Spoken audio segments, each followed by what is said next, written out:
All right, let's get right into this. Today, we're looking at a really fascinating and honestly pretty urgent piece of writing. Now, this isn't your typical research paper. Nope. This is a direct appeal to the world's AI leaders. You could almost call it a manifesto. And it argues for a complete rethink of how we're approaching the future of intelligence. So, right out of the gate, the author just sets the stakes as high as they can possibly go. This isn't being framed as some technical debate about algorithms or compute power. It's being presented as a last-ditch effort, an intervention for the actual survival of humanity. No big deal, right? And this message isn't just for Silicon Valley. It's an open letter that reaches way beyond that, sending a handout to the innovators and leaders in Beijing, Moscow, New Delhi, and right across the Arab world. The author's making it crystal clear. This has to be a global conversation, or it's no conversation at all. Okay, so the author points out what they call the best of the class trap, which I think is a fascinating idea.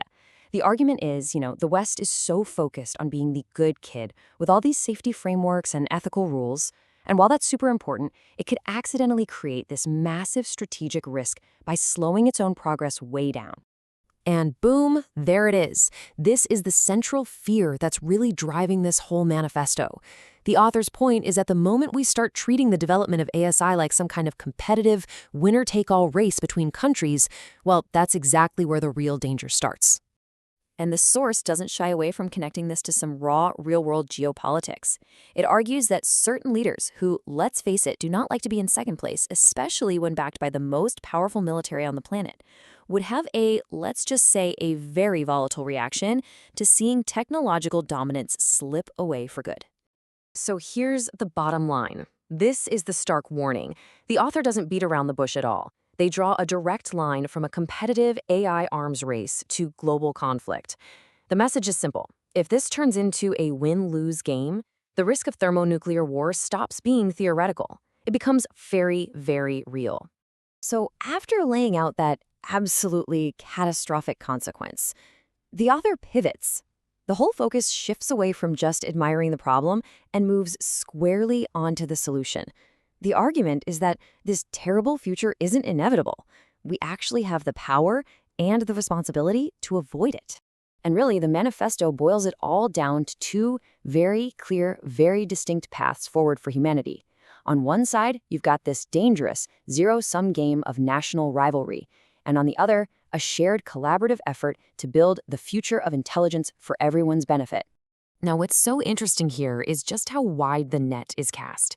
This invitation list is, well, it's everybody. It's a call for a truly global alliance, and it explicitly names all the major players from the West to the East. This is not some exclusive club. It's a direct appeal for a united front, recognizing that this challenge is bigger than any single country. But the author's vision actually goes beyond just preventing disaster.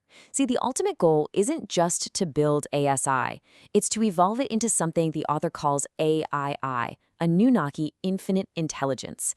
This is framed as something completely different, not a tool for one country to dominate another, but a universal intelligence that serves harmony and connection for us all. I mean, this one line just captures the whole message perfectly, doesn't it? It's a call to hit the accelerator, to push innovation to its absolute limits, but to do it with a guiding principle, a core motivation that is just fundamentally rooted in global stability and peace. And so, this is the final provocative choice the author leaves us with. As they put it, the game is on, and the future of our entire civilization depends completely on how we decide to play.